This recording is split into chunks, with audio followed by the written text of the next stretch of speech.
Hadley took a full part in today's training session, so that was the first time that he had taken a part with he got a knock on the shoulder. And Jonathan had trained 2 days ago, so he was fit. So as a squad, we're pretty healthy really. So it's still a couple of sore bodies from the 4 games, but in a pretty good state really. In terms of Jonathan and Hadley, they've got 48 hours left. Have you got any more sort of stages to go through, or are you happy now? No, they're fine. Jonathan took a full part in Wednesday's training session. He's fully trained today, and we kept Hadley ran on Wednesday, and we just took him out, kept him out of the rugby, and then he took a full part in today's training session. So they're fit. Both of them are fit. Obviously a little bit sore, but they'll be up and ready to go on Sunday. Dan Biggar comes back into the side, 2 head knocks in this tournament. Was there any concerns about him, or was he fine to go? We put out a statement saying of all the things that we'd gone through in the processes, he felt better after the game. It was clear, so we went through, made sure in terms of consulting the right people and making sure that they were aware of everything, getting them scanned, independent consultant, that was important. We feel that we've gone through that due diligence and making sure that we've covered all the bases in terms of Dan, and he's been, like I said, done all the protocols, been fit for 3 or 4 days, and so in terms of having passed those, we're obviously taking all the proper precautions from our point of view. He's desperate as a player to play, but there's always. And we've been conscious in the past, and George North, like in the past, it had a few knocks and other players, and we've just got to make sure that if it does happen, it gets a knock in the next few games, the next couple of months, then obviously there'll be probably a different course of action. But he's very confident that he's 100%. On the back row, was that the area of discussion about the Boston RTN as well? Sorry. The back row selections that happened as well, now Boston RT as well. No, not really. In terms of France, football final, it's coming along now. What are you expecting from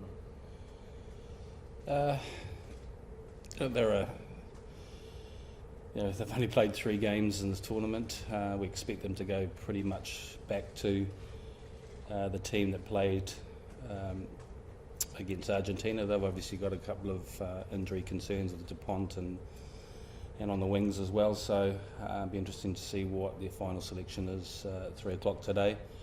So they're a big team, a physical team. We've had a great record against them. I think we've won 7 of the last 8 games, and the one that we lost was the 100-minute game in Paris, where they've scored in the last minute. So, but even in saying that, they've always been close games, and but we're going in with a lot of belief, a lot of self-confidence.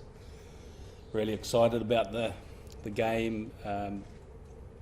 The support that we've had in Japan has been phenomenal. You go there and see the number of red jerseys and the number of Japanese people that have been supporting us. We kind of feel like we're playing at home a little bit, and obviously the roof's on Sunday, or the roof's it's a closed roof, so the weather conditions shouldn't deter from the rugby that's played. So, but we're feeling really positive about the way that we've prepared. We had a great training session this morning.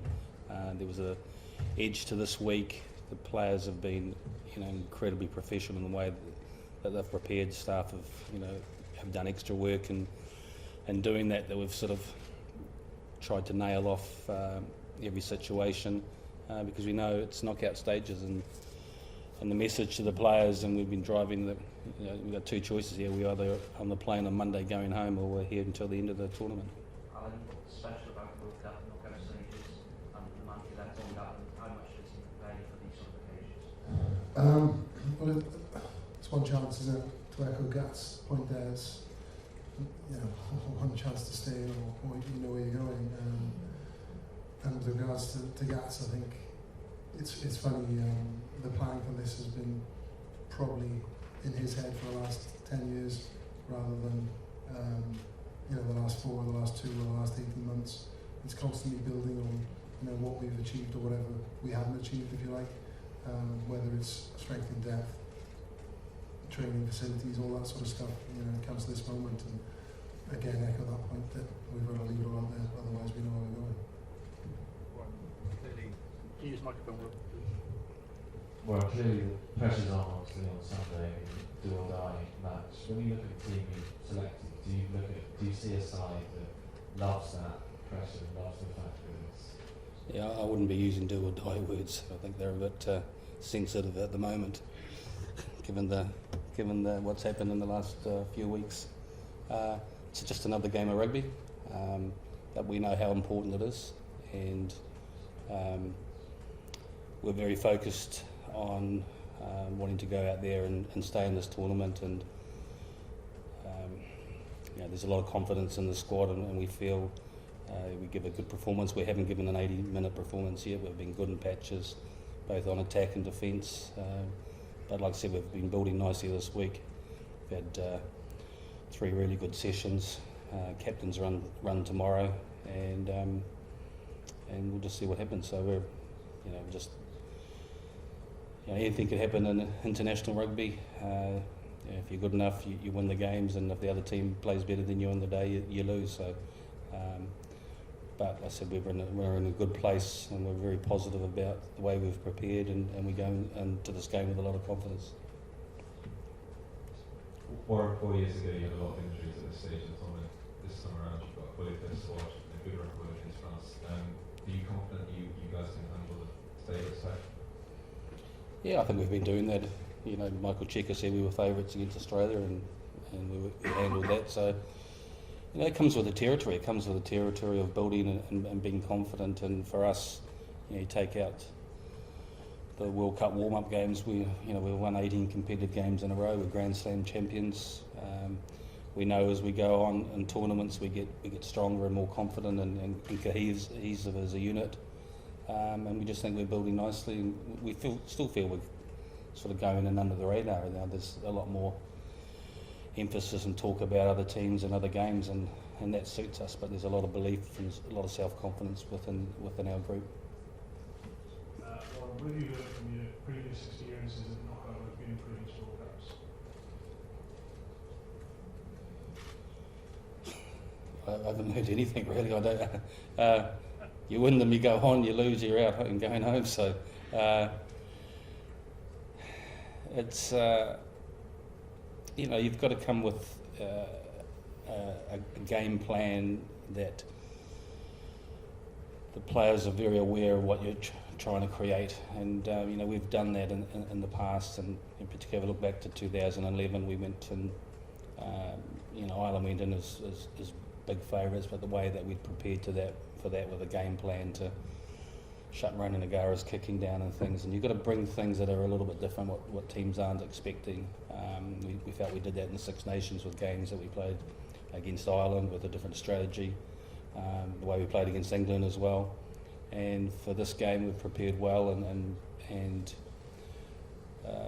just going in and making sure that you're systematically trying to break down an opposition with the way that you've prepared and the way that you've planned the game. And so, those are sorts of things that you refer back to and the experience from the past and other games. And often it's games that you've lost are the more significant for you helping you prepare as coaches in terms of planning for a game. We're aware of France's individual threats. They're a big side. Their offloading game, but then they're a team that have had the most turnovers of any team in this competition, and they've played one game less. So there's potentially opportunities there from turnover situations and that. But they have some very key individuals. If he's fit, Dupont, he's probably one of the best nines in world rugby. Very, very strong, very influential for their team. They've got some pace out wide.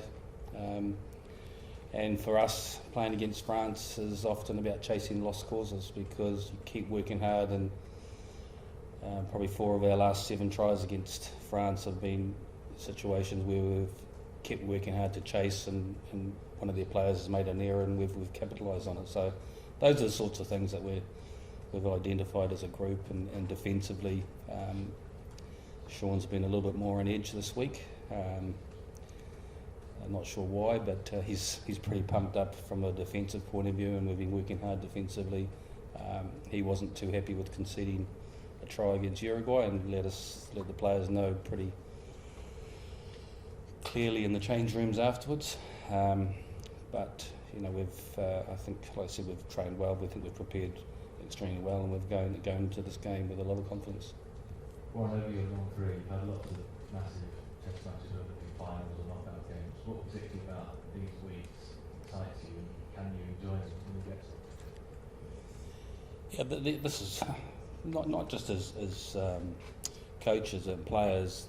This is what you do all the training for. This is what all the hard work's done, and preparing is for big moments and trying to get to finals. And as a coaching group, we've had a lot of success in big matches when it's really mattered and it's really counted, whether that's been in Grand Slam games, winning tournaments, European finals or Premiership finals with Wasps, you know, even on Lions tours as well. So I think we've got a pretty good formula as a group about getting things right, and it's not just about the physical preparation, it's about being mentally right, and that top 2 inches that everyone talks about, if you get that right in big games, that can often make a big difference. And I just keep saying, look, we're in a good place, we've prepared well this week. In the next 48 hours we'll start building nicely, but we can't play the game before we're ready, and that's important. And obviously the trip from here to the ground's about 40 minutes as well, so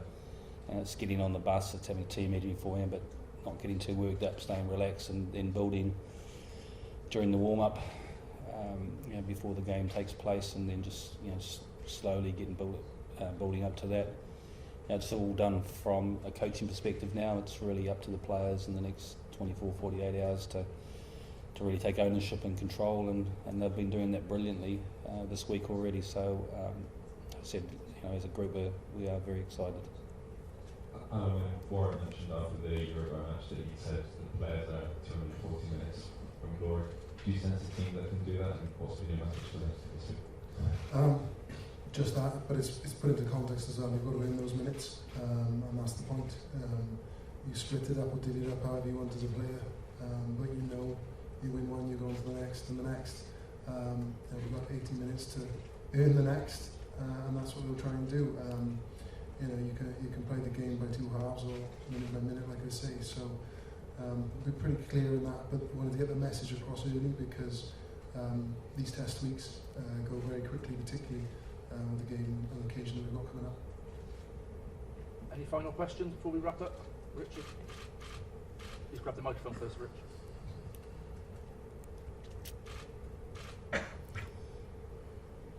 Warren, you mentioned preparing for different scenarios. I think it was Steve Hansen who was saying that New Zealand often played with 14 men, given the fact that there's only been a few cards in this tournament. Is that sort of a scenario that the Wales have often played? Alan Wynne got yellow carded the other day at training, so yeah, we do a lot of different scenarios and stuff, and working on situations, you know, scoring tries, how we deal with that, how we regroup at halfway, the messages that get on, penalty situations and big moments kicking into the corners. So yeah, you've got to talk about that. Obviously the scoreboard becomes important in knockout stages, and keeping that ticking over, and we thought we did that well against Australia with a couple of drop goals, so that may become an important factor as well. But yeah, definitely it's part of things that we look at training, and just sort of going through different scenarios, and often with yellow card situations is definitely one of them. How we convert pressure, turnovers. So what are the positions on turnovers and capitalising that, penalty advantages. Yeah, so you know, that's definitely a part of the planning and preparation, so that we have clarity about what we're trying to achieve. Final question, please.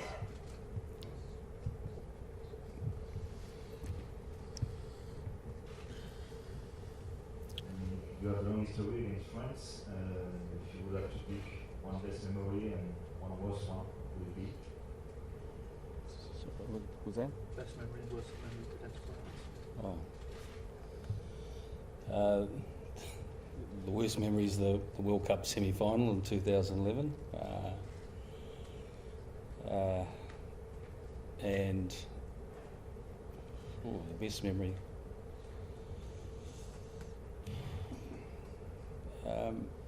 I don't. Just trying to think. Would that be? Sunday. Huh? Sunday. Yeah, this Sunday. On that note, thank you very much.